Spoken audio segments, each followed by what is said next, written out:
Okay, so I already explained how to find your natural grip on the first video course, but who doesn't saw my first video course, I will show you how easily in 2 minutes to find your natural grip. The principle is very simple. You just have to pick up your cue as a hammer. Like you first time play snooker, you just pick up the cue like that.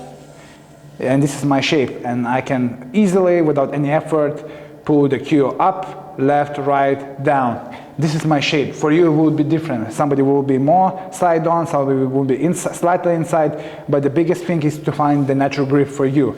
And I talked about the V shape, and the V shape is here. As you can see, skin is already close to the cue, and I don't have to do anything with that.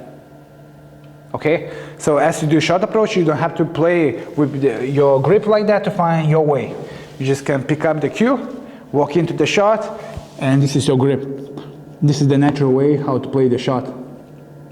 You don't have to change anything. You just pick up the cue. Let's say I play the blue ball to the side pocket, and I just check my cue, put my cue on my hand like that. Yeah, walk in. I do my feathers. Open, shot, and this is the grip. Easy, simple, effective.